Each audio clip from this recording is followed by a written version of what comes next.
Ultrasounds, to do or not to do. So it is common for a pregnant woman to have an ultrasound performed onto her throughout her pregnancy due to various reasons such as routine checkup on the health of the child, monitoring its size and growth, monitoring the health of the birthing mother, determining the gender of the child, determining the due date, and other matters. Is there any halachic concern with doing so, and did the Rebbe ever give an opinion regarding this matter? And if yes, then what did the Rebbe say? So there's no halachic impediment that exists against performing an ultrasound and having a sonogram taken, although at times it broaches the subject of Jewish ethics as well as poses a possible health concern due to exposure to the sound waves. So first let's deal with medical concerns involved in ultrasounds based on current medical science. So an ultrasound transmits high-frequency sound waves through the uterus that bounce off the baby. While there is no current medical evidence which supports the idea that ultrasounds have a negative effect on the child, nonetheless it is advised to avoid doing them unnecessarily. This was the Rebbe's philosophy and advice as handed over by the Rebbe's secretary, Rabbi Groner, that the Rebbe discouraged having unnecessary ultrasounds performed due to possible health effects that it can have on the child. Interestingly, this philosophy is also the current recommended statement of the American Congress of Obstetricians and Gynecologists, the ACOG, which reads as follows, and I quote, "Currently there is no reliable evidence that ultrasound is harmful to a developing fetus. No links have been found between ultrasound and birth defects, childhood cancer, or developmental problems later in life. However, it is possible that effects could be identified in the future.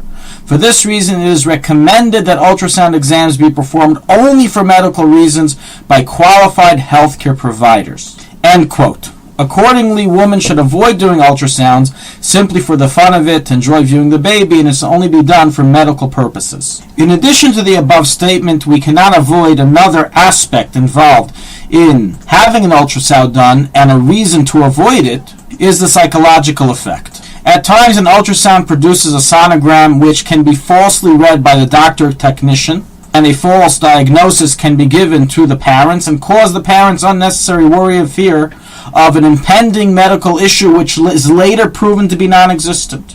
And this is another reason for why people would avoid it. So while the Rebbe was against unnecessary ultrasounds, what about routine checkup, which is advised by medical practitioners? So again, the routine ultrasound checkup is to verify the general health and size of the child, and we have here two different testimonies of the Rebbe's opinion regarding this matter. On the one hand, the Rebbe's secretary, Rabbi Groner, stated that the Rebbe was against having even these type of ultrasounds performed unless it was medically necessary due to a specific medical issue or condition that was taking place.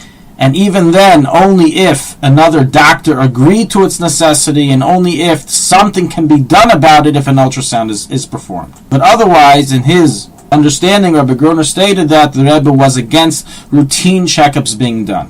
On the other hand, we do have a testimony recorded in which a woman asked the Rebbe if she can have an ultrasound performed during one of the routine checkups between the 18th and 23rd week, and the Rebbe answered that if she wants it done, she may have it done. We don't have any actual written letters or literature of the Rebbe on this subject, and thus we have to rely on the above quotes to determine the Rebbe's opinion, and as we have just said, it is unclear if the Rebbe was against it being performed for routine checkup to check the health of the child and mother, or if this is left to the woman's prerogative. Regarding having an ultrasound performed to check for irreversible defects in the child, obviously we know that according to halach it's forbidden to abort a child unless it poses a threat to the life of the mother, and therefore there is no reason for such sonograms to be performed when in any event there is no halachic option of abortion available, which is what the doctors usually advise in such situations. In all cases of doubt, one is to speak to a Rav regarding this matter.